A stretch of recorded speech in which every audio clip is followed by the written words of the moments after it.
Guys, I have to start with a confession. This is my first time, my first real time in Budapest. Am I alone or is somebody else for the first time in Budapest? Show of hands. There's one person. Okay.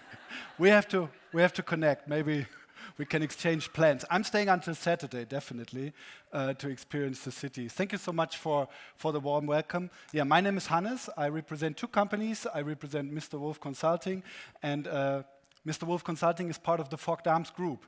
VOK DAMS is the largest event agency in Germany, top 3 worldwide. And always when I'm outside Germany, I'm wondering, like, does somebody know VOK DAMS? So again, show of hands. Does somebody ever heard of VOK DAMS? Yeah, 2, 3, 4, 5? Ah. For those of you who have never heard of VOK DAMS, a quick 60-second show reel.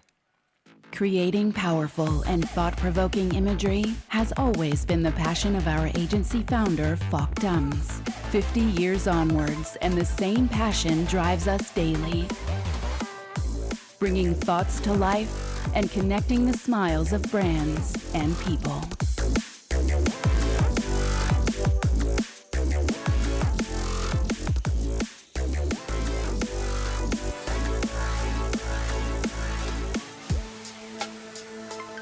Utilizing multi-channel disciplines, we turn ordinary campaigns into 3-dimensional live experiences. Experiences which influence and shape traditional communication in return. That's what we call live campaigns.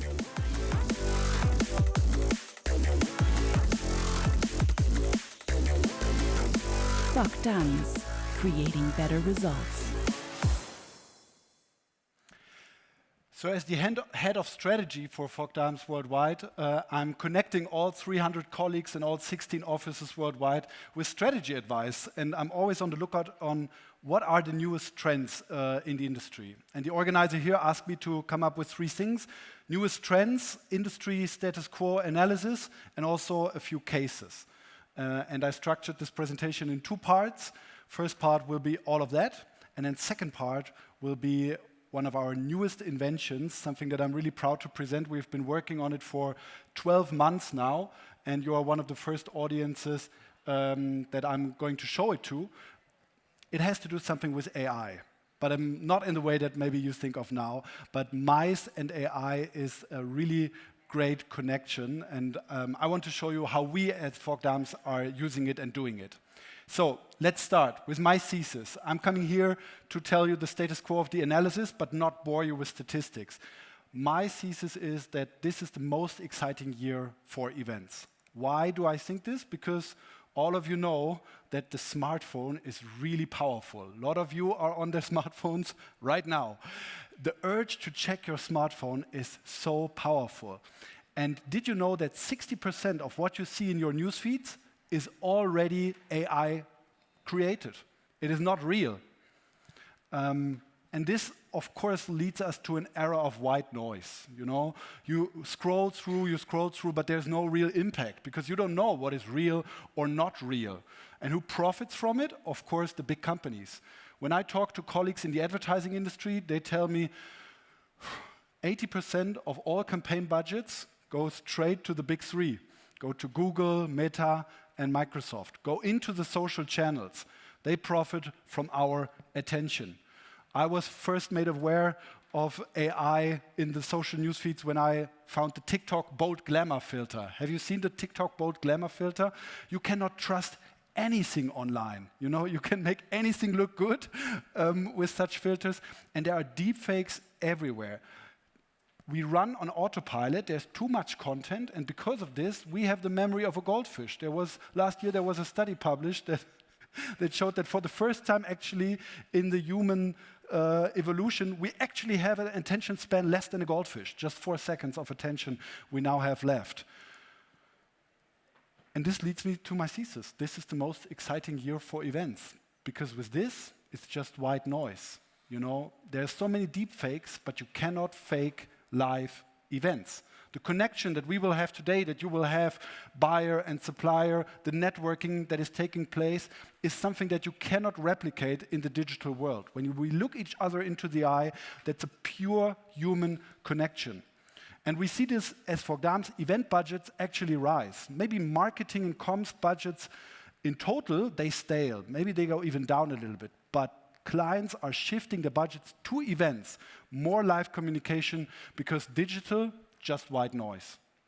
And even with the pure digital players, even with the new kings in the industry, they feel that live and in real life and event communication and event marketing is really valuable for them as well. And not only Sam Altman from OpenAI thinks so, but also the CMOs that we talk to, they really say, we are shifting budgets to events because you cannot fake live events. You can only connect when you really are on site together and look each other in the eye. So CMOs love events, and they love it for their control and ownership. You know, you are owning the event, and you can do whatever you want. You have the full attention of your target group. You have this authentic connection that I talked about, and through this authentic connection, you get what CMOs want: trust and impact. So, are there any corporates in the room? Anybody who is organizing events on the corporate side from event departments? Show of hands. 1, 2, 3, 4, 5. So as a corporate, as a brand leader, you now have two options basically, right? You can say, okay, I'm either sponsoring an event, and you know, I can go to a trade show. The hippest thing in Berlin, where I come from right now, is sponsoring, you know, running clubs. I don't know if this is the case in Budapest as well. When I go to a running event in Berlin, I sometimes feel that there are more brands present than actually people running. And oftentimes, if you're not the first mover, it kind of looks like this, you know? You share your valuable brand space with others, and it doesn't feel really valuable. So I always advocate, of course, for the second option: own your event. We're doing lots of events for lots of different companies. This is for Deutsche Telekom, where we take over the city of Cologne in Germany and really show the power of the Telekom brand to their target audiences. They own it, they own the authentic connections, and they get the trust and the real impact. So, all good? Event industry, thumbs up? I asked AI to show a happy event manager. This is what it came up with, a happy event manager. But, of course, there is a but. The event managers and the event industry, it's going well. But the bait must appeal to the fish and not the fishermen. So let's look at our event guests, the people who are actually attending the events. Are they happy? Not so much, right? Not so much. I just picked a couple of statistics. More than almost two-thirds of meeting attendees say business meetings and events keep me away from completing my work. I don't have the time to attend such events. They are often unproductive and inefficient. 62% say business meetings and events miss opportunities to bring people closer together, and that's what they're all about. That's what they should be all about. So why is this? Why is there this disconnect between the event industry and event organizers have the best time? I think it's the most exciting year because of all the digital and AI stuff, but event guests and attendees are still not fully satisfied.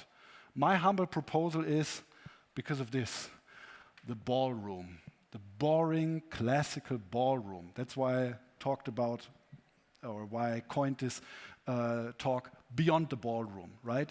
Too many events are just average, are just plain boring. They go into the same hotels, the same ballrooms, and it's just not appealing to the event guests.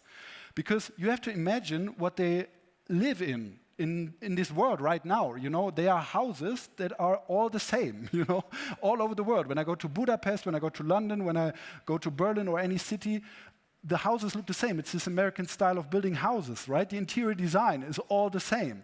You know, when you look at your smartphone, the social feeds, everything that me, my friends, and probably you are seeing, all looks the same, you know? The influencers we are following all look the same, right? The books we read are all the same. There is this sea of sameness, and we are living in an age of average. When we walk into our cars, did you notice that cars look the same? All the cars look the same nowadays. Even the brands, when they do the rebrandings, they get closer and closer together, right? We have so many car brands nowadays, but they all look the same. It's boring, you know? I love specialty coffee shops. But it doesn't matter if I'm in one in Istanbul or in Budapest or in London or in Berlin, they all look the same. Third wave coffee, boring. And then you go to an event. You want to see something exciting. You want to see something that is really dragging you out of your comfort zone. And business events, for the most part, even in the MICE industry here, probably in Hungary, they all look the same. We're living in an age of average, and AI doesn't make it better. You know, AI is really good on producing average content. So when you ask AI, do me an event concept, it will be probably an average event concept. So, unhappy guests. So what is the solution? How can we make the guests happy? You know? And make both happy, you know, the event organizers and the guests and the attendees. So my solution is to be different, be distinctive, and be disruptive. You know, you have to do something else that nobody else is doing. And I want to just show some quick highlights and trends and maybe some tips for you if you're on the supplier side, if you're a DMC, if you're a location. What can you do in order to create something that is different, is distinctive? I have 7 things that I brought, okay? 7 things that you have to keep in mind. The first thing is, of course, I'm sorry, you have to be very, very flexible nowadays. After COVID, there is no understanding if you're not flexible, if you're only offering one option. Be as flexible as possible. For example, when we organized after COVID events, we pressured our suppliers, our venues, our DMCs to be as flexible as possible when it comes to hybrid options. Don't say this is the live option and maybe this is a digital option, but be nimble and quickly change from here to there. For example, we did an event for the European Patent Office in Munich, and we couldn't find a location in Munich that can host the event. There wasn't enough cool space. So we said, okay, City of Munich, what can we do? And the City of Munich said, we have this old TV studio there. Maybe we can do a TV show and stream it. And we really produced not just a webinar, but really a whole TV show for this event that would be previously done live. And the people said, this was the best ever. I could, you know, I didn't have to travel, I didn't have to attend, but still get all the content. Second tip that I can give you is you have to create nowadays immersive and gamified experiences, you know. When we talk about great experience, we see that they are interactive, you know, it's a back and forth. It's not just one person standing on the stage. Sorry, you and the audience listening, it needs to be as interactive as possible. It needs to be gamified, you know, to earn the attention. We're all goldfishes now. So you really have to have people collect points, be rewarded for something, and it needs to be highly individualized. When we work for our client Volkswagen and are designing a roadshow, we came up with a great metaverse virtual reality experiences where they can really experience the whole event and work together in this metaverse environment, but be coached and be brought together as a team, earning points and really making sure that they come together as individuals, as people, and not just as, you know, I'm the head of da-da-da and meeting the head of this other department. Thirdly, think of the event as a festival in your destination. Don't just think about, okay, I'm selling my property, I'm selling my venue, but think of it as a festival that is happening in your destination. That means a festival is something other than a business event. In a festival, you have these serendipitous moments where you meet people that you didn't thought of meeting before, where you have an agenda that is user-generated. It's not just this is what you follow, but you can pick and choose. I'm going to this stage or I'm going to this stage. You have this feeling of community. There's insiders and outsiders. If you go to a festival like Tomorrowland, for example, you feel like an insider and there's this outside world. And you can do this in corporate events as well. When we did this for Deutsche Telekom, for example, in Cologne, we really took over the city of Cologne and had several stages in sometimes existing venues, but we built a whole stage on a marketplace just to show that, yeah, we took over the city of Cologne and you can experience it the way that you want, with the content that you want. There were 35 different offerings of content pieces that as a guest you could choose from, and it's not just this is your agenda, follow it. Fourth, show the fit between the corporate and the destination brand. If you want to attract visitors to your destination or to your venue, you need to show a fit to the corporate brand. It's all about bringing brands together with people, right? When we work for our client Adidas, we thought about what can we do in Berlin, you know? And as I said, Berlin is a running city. You know, there are lots of running clubs. So we said for Adidas, it is fitting to create our own running club and do it in Berlin. So the Why We Run events were especially a success because they happened in Berlin and nowhere else. And of course, sell the pleasure factors of your destination. Ever heard of this term pleasure? Who has heard it? Business and leisure, right, combined. So many people want to extend their stay at the destination they are. I'm extending until Saturday because I think Budapest is an amazing city. I just walked yesterday night across the river and was stunned how beautiful it is. So I'm extending, lots of other attendees are extending as well, and you can use it to your advantage by selling it, you know, by selling it really cool tourism aspects that cater more to the private lives of the individuals.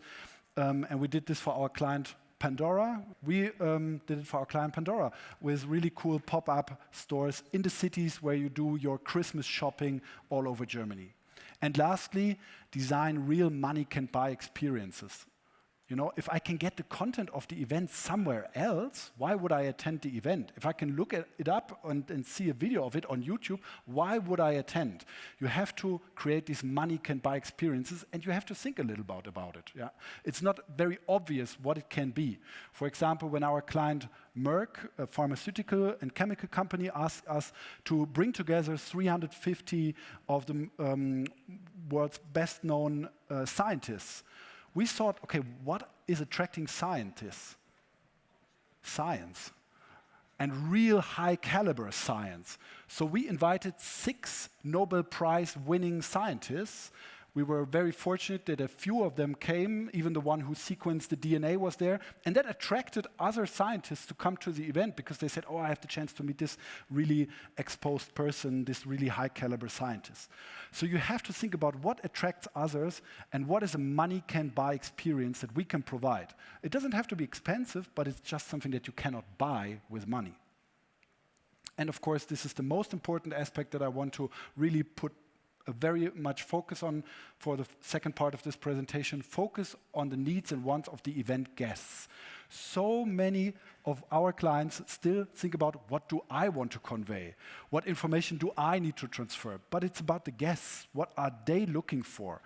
And this is just one example of how we do it. We do real studies on what is important to individuals that attend our events. So we did a study, this is years ago, where we looked at what are the underlying needs, what are the desires of automotive journalists. Because we work a lot for the automotive industry, and automotive journalists are their target group, right? They invite automotive journalists to their product and car launches and so on.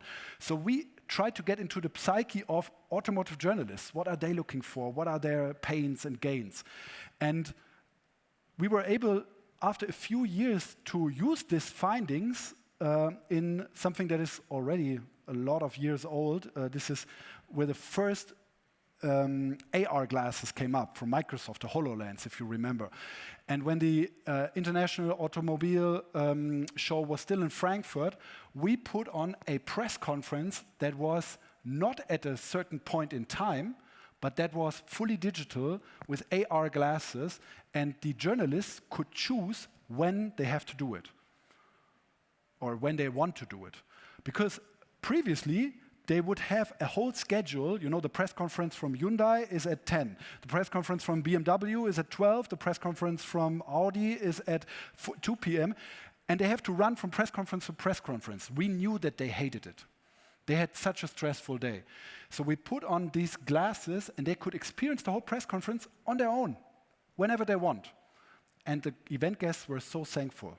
So just one example of how to really put the target group and the event attendees first. So in summary, please go beyond the ballroom. Don't make, you know, the same old boring average events, but use these 7 simple tricks. You can make a photo now. The 7 simple tricks of how to really capture audiences' attention and make events that are really, really worth attending.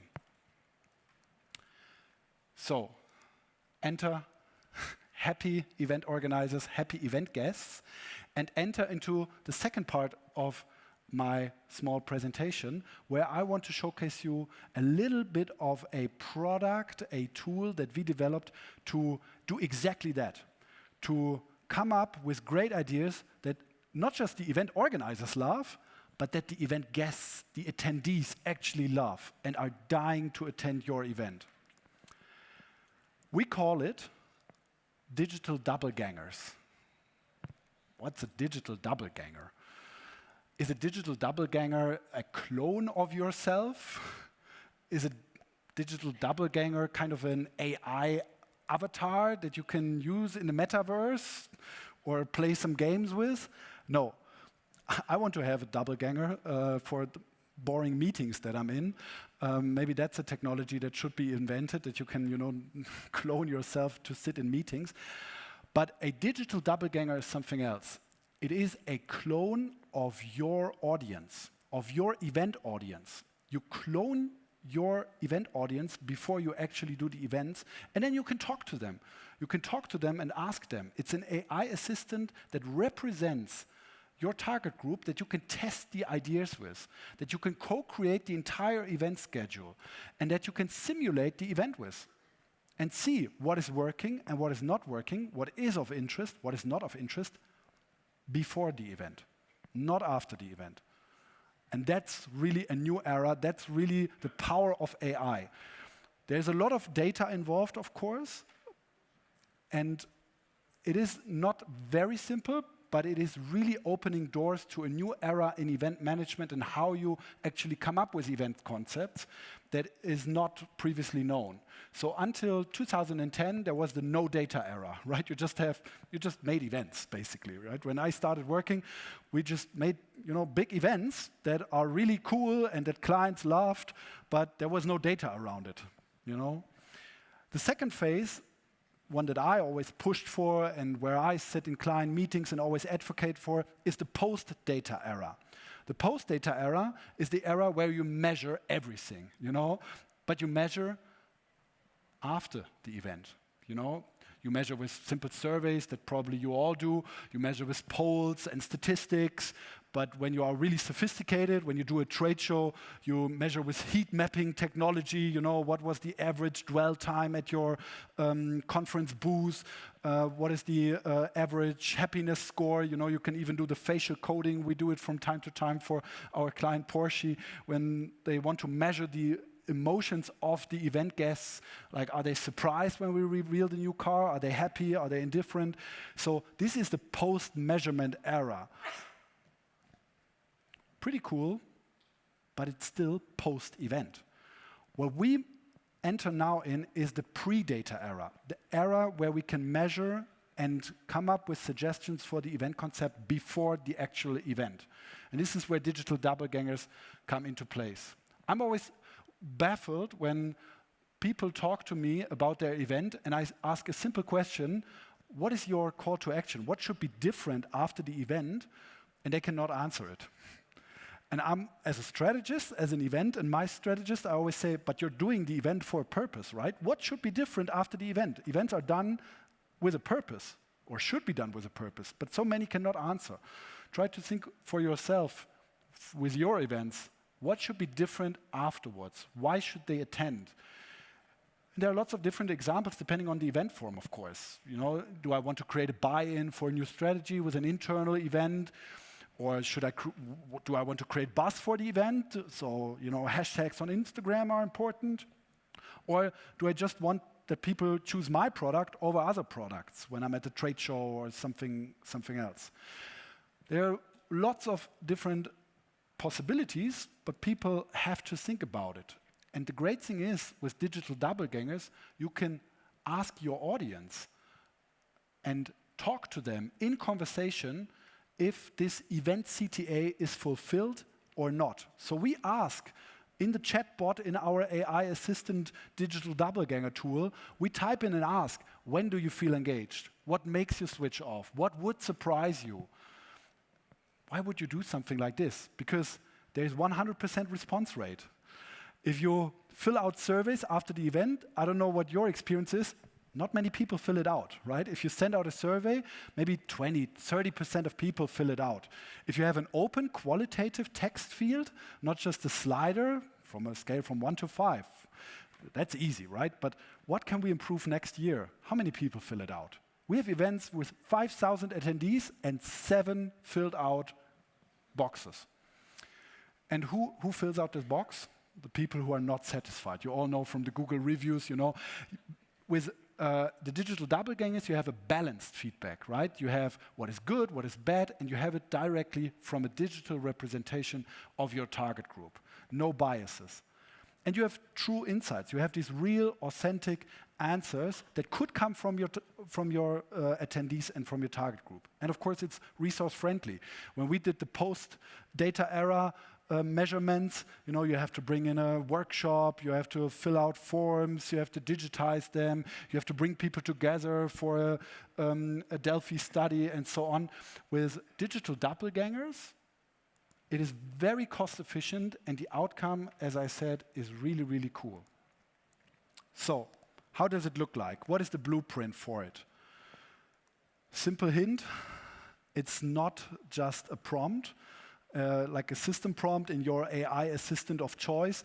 It is, of course, after all, an AI assistant that works with a system prompt, but it's not just one prompt. We worked for 12 months on it to really come up with a very, very long, very, very detailed system prompt, and with 8, 9, 10 accompanying documents that really help the AI to get into the minds and into the shoes of your audience. And then, of course, we calibrate it to the specific audience. So what are the different layers? Let's call it layers. We build on a strong foundation. Right now it's on GPT-5, but we are tool agnostic. We can change to any other tool and AI tool of choice. We're building our own engine in the background in the meantime. And then we add real scientific models, behavior drivers, for example, the RISE model or spiral dynamics model from academia, to really feed into it. What do people want when they attend events? When are they motivated? What do different people pull from events? You have psychological models, like the world model of psychology, where you really take into account that people are not the same. You have extroverts and you have introverts, who have people who thrive on networking, who really love, getting to know people and are bouncing in a room from one person to another. And you have the other person who is, session is over, networking time, I'm going to the toilet for 15 minutes, And both of them are valuable guests. And these different psychological needs are really important, and all of them are in the base core layer of our digital doppelgangers. You have, of course, real event behaviors. We organize 1,200 to 1,300 events per year. And from all of these events, we track, we have data, and we can see how many people do this, how many people do this, when do they attend a workshop, when do they zone out, when do they ask questions with an audience interaction tool, and so on. So all of this data is in there as well. And then, of course, you have some hidden dynamics. You all know that there are different kinds of events. Sometimes you have a corporate event where you don't want to be there, but you have to be there, because your boss said you have to go, right? And of course, the event experience would be something different then. So all these hidden dynamics are taken into account as well. And then there is adaptive training.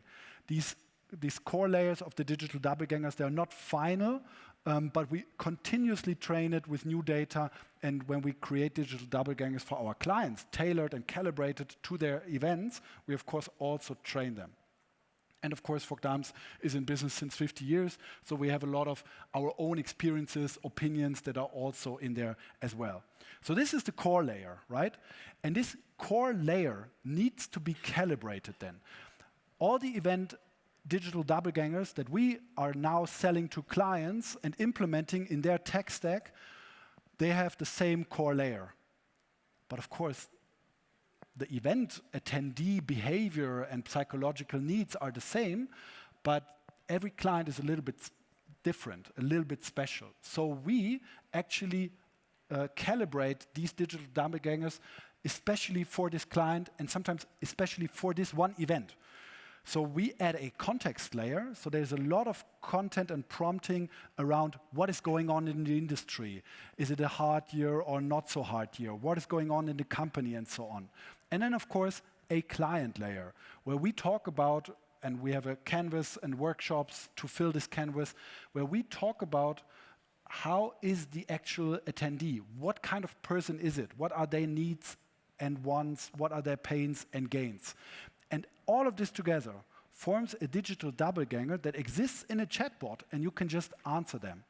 And maybe if you have different target groups, you know, there's not always one kind of people attending an event. You have 3, 4, or 5 digital doppelgangers, and you can make them talk with each other in our tool. You can send a prompt to all of them and let them answer, not together, but independent. That was the word I'm searching for. Independent of each other, and then summarize it. Or, as I said, you can make them talk with each other.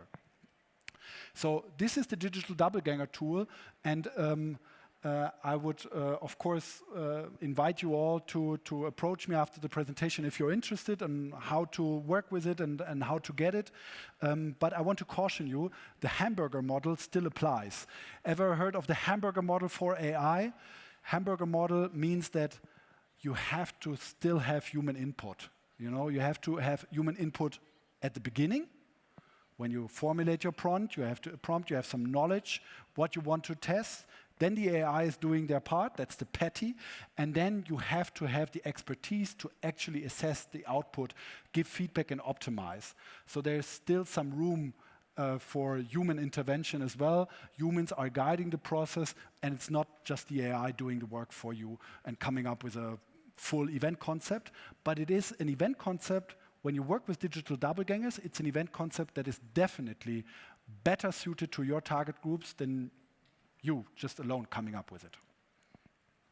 So to wrap up, digital doppelgangers simulate real event behavior. Digital doppelgangers reveal what works, and most importantly, they forecast friction points and flow. They say this is not working when we upload event concepts for this audience. Please take into account.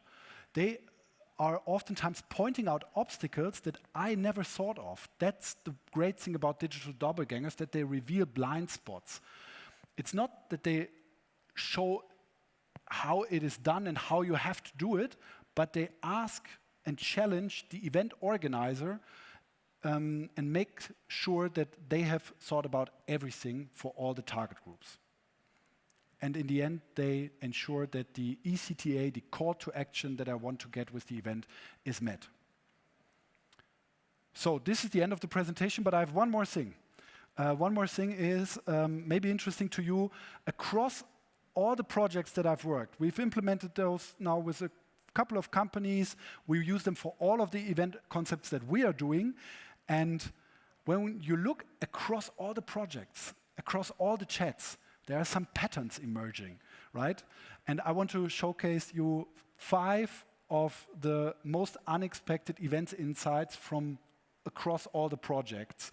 Some tips for your events if you're organizing events on the supplier or on the buyer side. First one, always start with a bang. Nowadays, you really assess the event in the first 10 to 15 minutes, at least before the first coffee break. So you have to start with a bang as an organizer.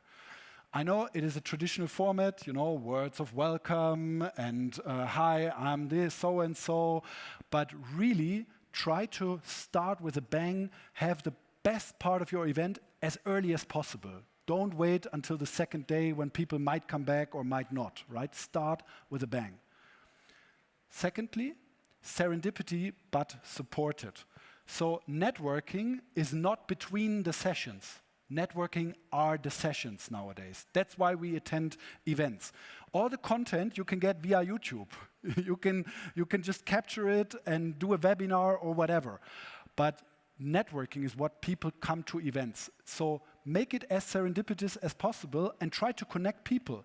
At some events, we have networking facilitators where their whole purpose during the events, they have for example, for the World Economic Forum, you have people who just have a list of 15 names, and their only task is to bring those people together. They're just roaming around the room in the mingle area, and they want to bring people together and trying to connect those. They know all the CVs and profiles and the biographies, and really are just connecting them. Some sessions like speed networking, speed dating are really cool sessions that you can do to help these serendipitous moments. This is key. This is what people want from your events. Of course, we're all digital natives now, or digital immigrants at least, but to have a few analog sessions is something that the digital doppelgangers tell us people really love. Because you're on your phone constantly.